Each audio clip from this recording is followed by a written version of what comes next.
Yes. Je suis accompagnée d'Abdel en vrai. Bonjour. On se donne rendez-vous quand? Le 16 et le 17 octobre, où ça? À la Tentation pour le Brussels African Market, 16e édition, 3e année d'anniversaire. À bientôt. Donc venez avec vos sourires et venez ensemble pour la diversité. Se diversifier. Et j'ai fait des rimes. Bonne journée. Et j'en fais encore. Allez, ciao. Salut, merci beaucoup. Merci beaucoup. Bonjour à toutes et à tous, je m'appelle Christelle Pananzila. On va dire que j'ai des identités multiples et comme disait Tahar Benjeloun, elles ne sont pas meurtrières. Donc j'ai vraiment, je porte plusieurs casquettes. Je suis une passionnée de culture, que ce soit de la musique, que ce soit du cinéma, de la mode, des arts figuratifs, plastiques. Je suis également une férue d'entrepreneuriat et voilà, de mettre en lumière et en valeur les talents qui peuvent exister ici sur cette terre. Le vendredi 16 et 17 octobre prochain aura lieu la 16e édition du Brussels African Market, mais également la 3e année d'anniversaire.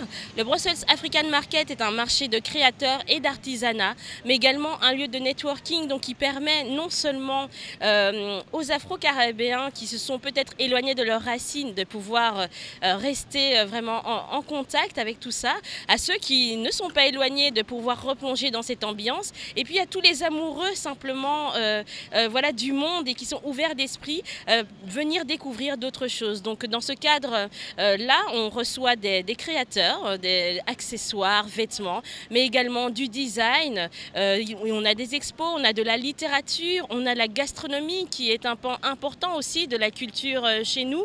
On offre la scène aussi à des jeunes artistes. Donc c'est vraiment un tremplin pour ceux qui souhaitent se faire connaître et également une plateforme de vente pour ceux qui sont déjà sur le marché et tout simplement un lieu de rencontre parce qu'on se rend compte au fur et à mesure des éditions que les gens attendent cet événement tous les 2 mois. Ils se donnent rendez-vous foncièrement à cet événement pour se retrouver dans un cadre agréable, mais aussi de pouvoir faire des achats aussi solidaires, mais également réfléchis parce qu'ils sont directement en contact avec ces créateurs-là. La majorité des créateurs travaillent aussi avec des tissus issus du commerce équitable, des tissus aussi venant d'Afrique. Donc c'est vraiment une valorisation de tous ces talents et de l'artisanat également.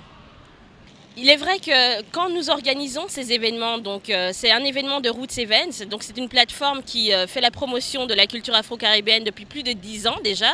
Ça existe ici à Bruxelles depuis 2004.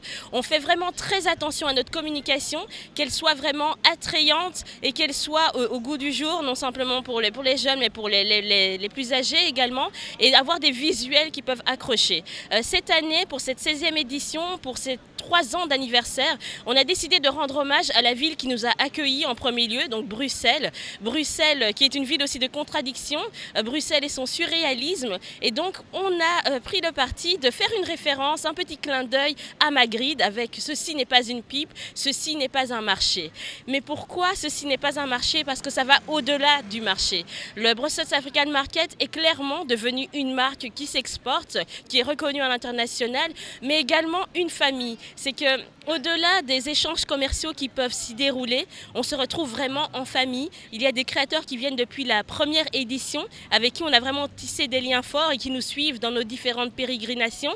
Il y a le public que l'on revoit à chaque fois et c'est vraiment toujours un bonheur. Donc c'est au-delà d'un simple marché, c'est vraiment une manière de vivre, c'est vraiment une communauté qui s'est construite et puis vraiment le clin d'œil à Bruxelles parce que maintenant le Brussels African Market s'exporte, mais c'est Bruxelles qui nous a ouvert les portes et qui nous a offert cette première plateforme en octobre 2012.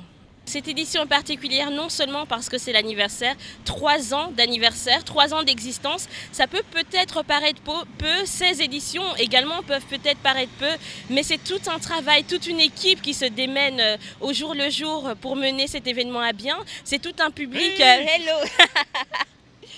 Vous êtes les bienvenus le 16 et 17 octobre.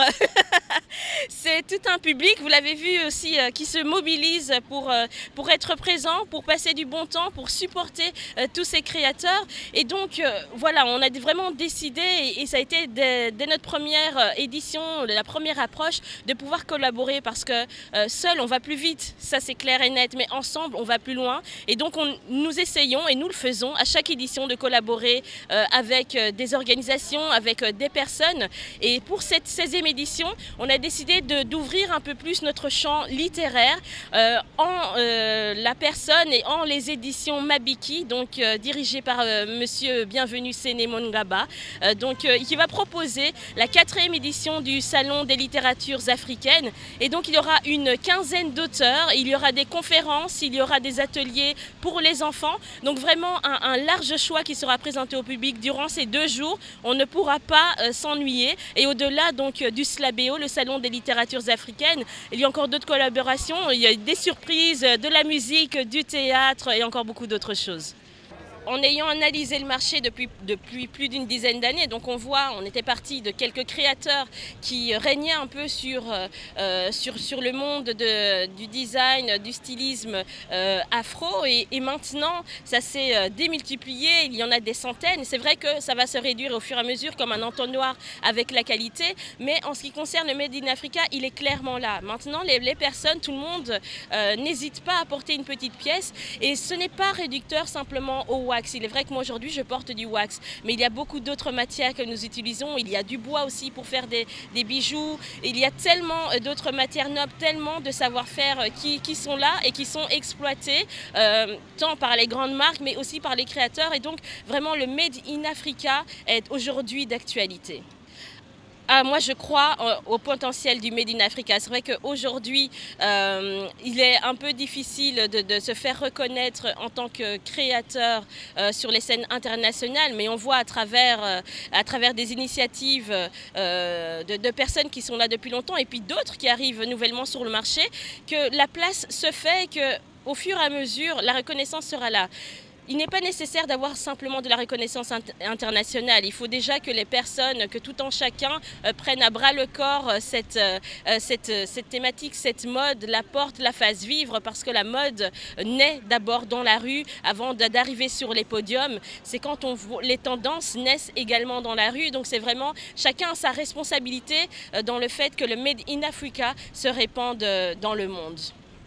Non, vraiment, comme je dis, il y a maintenant des centaines de créateurs avec plus ou moins de qualité. Mais au fur et à mesure, ça va un peu se réduire et donc il ne restera que de la top qualité. Après, c'est comme dans la mode traditionnelle, on a du prêt-à-porter, on a de la haute couture et ça existe aussi dans ce qui est Made in Africa. Et ce qu'il faut vraiment souligner, c'est que le Made in Africa n'est pas composé uniquement de wax. Je me suis intéressée, moi personnellement, à la mode africaine il y a une quinzaine d'années et j'avais comme exemple le grand Patéo, le grand Alfadi qui cette année va organiser la 10e édition de son festival international de la mode africaine au Niger. Donc il a vraiment mis au firmament qui a donné des lettres de noblesse à la mode africaine. Il y a aussi Martial Tapalo qui fait de splendides robes de soirée, robes de mariée, qui est d'origine camerounaise. Il y a Eli Kwame qui est ivoirien, libano. Donc ça c'est vraiment des personnes qui m'ont inspirée. Il y a Vicky Mouzouadi qui est une créatrice d'origine angolaise et qui a été également la présidente d'un groupement de stylistes africains. Dans les plus jeunes, dans ceux qui ont suivi, il y a Adama Paris, cette céréale entrepreneuse, designer, donc qui a créé il y a 11 ans la Dakar Fashion Week, qui a créé la Black Fashion Week, qui a amené donc ses créateurs sur la place Vendôme, qui a créé sa chaîne aussi Fashion TV Africa et donc qui fait vraiment la promotion de tous ces créateurs et de tout ce monde de la mode. Et puis il y a aussi de l'autre côté Eden TV qui est une présentatrice, productrice de reportages donc, sur les créateurs depuis pas mal d'années, qui a été aussi l'un de mes modèles dans ce que je peux faire et qui aujourd'hui est passée de l'autre côté aussi. En tant que créatrice, parce qu'elle a pu analyser le marché, elle a une connaissance assez pointue de tous ces créateurs et de toutes les problématiques qui peuvent tourner autour de la création, parce qu'il y a beaucoup de problématiques. Il y a la problématique du coton, il y a la qualité dont on parlait, il y a les différents marchés, je parle en termes de marché économique sur lesquels on va pouvoir distribuer ces produits. Il y a aussi toutes ces Fashion Week qui émergent un peu partout sans calendrier précis, ce qui complique aussi la possibilité donc d'être présent, et puis ces Fashion Week aussi parfois qui poussent comme des champignons sans tenir compte de la présence d'acheteurs, parce que c'est beau de faire des défilés mais il faut également que des acheteurs soient présents pour que ces créateurs puissent vivre. Donc voilà, il y a vraiment j'ai toutes ces inspirations qui m'ont poussé à moi aussi vouloir faire la promotion de ces créateurs et des créateurs aussi de tous les jours, si je peux les appeler ainsi, donc des créateurs d'accessoires de prêt-à-porter qui existent. Je suis également inspirée par les créateurs qui font de la mode que je peux porter tous les jours aussi, et je mets vraiment un point d'honneur à faire leur promotion, à avoir un accessoire, à avoir un vêtement partout où je vais, à représenter cette force créatrice. D'ailleurs, pour la petite anecdote, il y a quelques semaines, j'étais à la Maison Blanche et je m'étais dit, je ne peux pas aller à la Maison Blanche portant un vêtement d'une boutique quelconque. Et donc, j'ai porté un vêtement de créatrice guinéenne avec du tissu venant d'Angola. Donc ça, c'était vraiment c'était mon témoignage donc, de cette création vivace et vraiment mon plaidoyer pour que l'on mette à l'honneur ces créateurs qui travaillent et cette mode que l'on s'est appropriée, que l'on a maintenant déclinée de différentes manières. Donc là, par exemple, aujourd'hui, je porte des boucles d'oreilles de la marque Wax Up. Donc c'est une marque qui vient de Suisse et qui vraiment travaille dans l'éthique, dans le solidaire. Donc leurs tissus sont fabriqués en Afrique. Donc ça ne vient pas de Chine, ça ne vient pas de Hollande. Donc ils valorisent vraiment le travail donc, fait sur place. Je porte un bandeau qui est fait donc, par la marque Découverte d'Aminata, donc qui est d'origine malienne aussi. Donc voilà, j'essaie vraiment au jour le jour de pouvoir faire leur promotion. J'ai ici une veste militaire. Donc moi j'aime beaucoup le mauve et cette veste militaire est faite par Palaya. Donc Palaya qui est une créatrice qui est donc d'origine antillaise et malienne et qui nous vient de Paris. Et puis j'ai un sac que j'adore et que tout le monde adore aussi parce qu'on me demande constamment où je l'ai acheté, Brussels African Market. Donc c'est un sac qui est fait par une marque ghanéenne qui est basée en Hollande. Donc c'est vraiment pour vous dire qu'il y a des créateurs qui viennent de partout et le Brussels African Market permet de les rencontrer parce qu'on accueille des créateurs venant de Belgique bien sûr, mais de France, de Suisse, de Hollande, d'Espagne, d'Angleterre, d'Italie et d'Afrique aussi. Donc c'est vraiment un lieu de rencontre et comme je dis, le Brussels African Market a gagné une réputation qui va au-delà de ses frontières.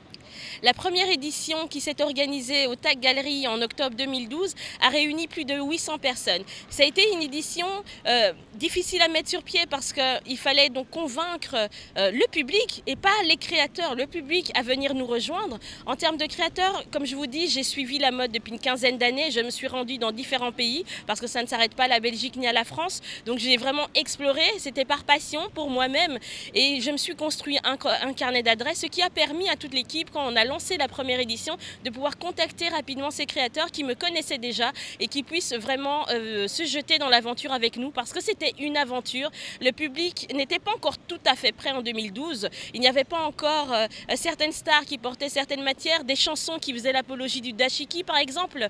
Et donc voilà, ça a été vraiment un challenge qu'on s'est lancé et puis à partir de là, tout est parti. Donc la difficulté, c'est de sans cesse pouvoir se renouveler, de ne pas proposer uniquement ce qui peut se trouver partout. C'est d'avoir des nouveautés, de découvrir des talents, de dénicher des choses qu'on ne trouve pas ailleurs et de pouvoir réunir toutes les personnes toujours dans une ambiance conviviale parce que comme je le disais, ceci n'est pas un marché, c'est au-delà du marché. On est devenu une famille. Donc c'est une grande difficulté de pouvoir grandir mais toujours garder cet esprit convivial et puis ce gage de qualité parce que l'on s'exporte et donc il faut constamment donc pouvoir proposer ce gage de qualité en termes de finition, en termes de produits, en termes d'entertainment qui est proposé lors du week-end, donc pour que le public reparte ravi, que nos exposants repartent ravis et que nous-mêmes en tant qu'organisateurs repartions ravis.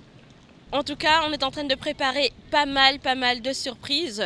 Donc déjà, cette 16e édition va se dérouler en plein cœur de Bruxelles. Donc on revient à nos premières amours, certes pas au TAC Gallery, mais dans le centre de Bruxelles et dans une salle qui a beaucoup de caractère. Donc ça va se dérouler à La Tentation, rue de Laken, donc juste derrière l'UGC de Brouckère. Donc vous voyez derrière moi, on est en plein centre, le piétonnier, donc c'est vraiment à quelques mètres. Donc c'est déjà une ambiance particulière qui va nous prendre. Ensuite, comme je je le disais, on organise ça en collaboration avec le Salon des littératures africaines qui a prévu des shows avec du Kassala. Je ne vais pas en dire plus, il faudra venir pour découvrir. Avec par exemple Baloji, ce rappeur qui va également être présent avec des auteurs. Il y aura du théâtre, il y aura de la musique, il y aura des artistes peintres. On vous prépare quelque chose de formidable, de la gastronomie bien sûr, avec des choses particulières, Afrique de l'Ouest, Afrique centrale, Caraïbes, des cocktails. Donc il y aura vraiment tout ça, il ne faut pas manquer. Donc vendredi de 18h à 23h, le 16 octobre, et le samedi de midi à 23h. Donc c'est vraiment une édition à ne pas manquer dans le centre-ville. Et puis, qui sait-on, peut-être qu'on prolongera. En tout cas, la rue est à nous. Le piétonnier maintenant dans Bruxelles est vraiment pratique pour ça. Et voilà, donc on vous invite vraiment tous à venir découvrir. On va au fur et à mesure dévoiler le programme sur la page Facebook Brussels African Market ou sur le site www.brusselsafricanmarket.com pour que vous soyez au courant. Comme dit Youssoufa, c'est un artiste que j'aime beaucoup. Dites-le à votre entourage. Vous le dites à quelqu'un qui va le dire à quelqu'un, qui va le dire à quelqu'un. On va être 1000, 2000, 3000. C'est ce que je souhaite pour la 3e édition. Voilà, 3000 personnes. Soyons 3000 personnes ce vendredi et samedi. Célébrons la création afro-caribéenne. C'est une entrée gratuite. C'est ouvert de... J'allais dire 7 ans, 77 ans, mais non, parce qu'on a des bébés qui viennent, on fait des défilés avec des petits-enfants. Donc vraiment, n'hésitez pas, c'est un événement à ne pas manquer, parce que c'est vraiment un lieu de rencontre, une ambiance que je ne peux vous décrire. Il faut vraiment être présent pour la ressentir. Et puis, juste les exposants qui reviennent d'année en année, d'édition en édition, sont vraiment les témoins de ce marché et de cette...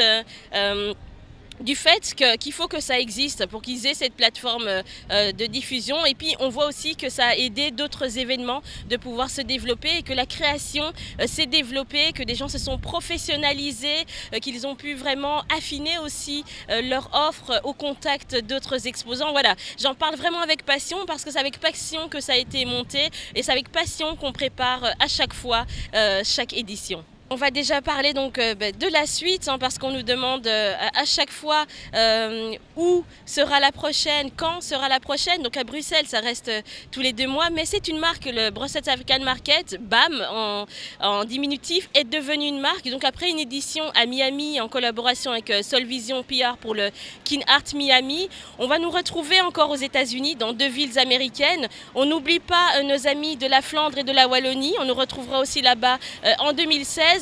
Et puis des éditions dans d'autres pays. Donc voilà, on va vraiment faire exporter la création. Et puis j'ai dit merci au public, mais le public est vraiment très important. Également nos partenaires qui nous suivent depuis de longues éditions. On en a la 16e, on ne serait pas là aujourd'hui sans l'aide du public qui est présent, sans l'aide des exposants qui nous soutiennent et qui continuent à nous faire confiance. Et également les partenaires, la Tag Gallery, la Creative District, le Notre Afrique, Europe Africa Plus qui nous donne le micro aujourd'hui, la Tentation qui nous suit. Il y en a tellement que je ne pourrais pas tous les citer, mais en tout cas chacun et chacune d'entre vous, vous avez fait qu'aujourd'hui on peut encore organiser cet événement, que nous en sommes à la 16e édition, que l'équipe de Roots Events soit toujours aussi motivée de faire découvrir de nouveaux talents et qu'on se retrouve dans cette ambiance qui n'a d'égal que rien du tout en fait. Donc vraiment je vous invite à venir nous retrouver le vendredi 16 et le samedi 17 octobre à la Tentation, rue de Laken. Invitez vos amis, invitez vos parents, invitez vos neveux, invitez vos cousins. C'est ouvert à tous parce que c'est vraiment la diversité ici dans tout son ensemble, dans toute son entièreté. Donc c'est ouvert à tous et vous avez entendu Abdel en vrai un peu plus tôt aussi. Voilà. Donc soyez nombreux, fêtons ça ensemble, travaillons ensemble pour que la création et la mode afro-caribéenne continue à porter haut et fort voilà, la qualité et la culture de notre continent et de la diaspora.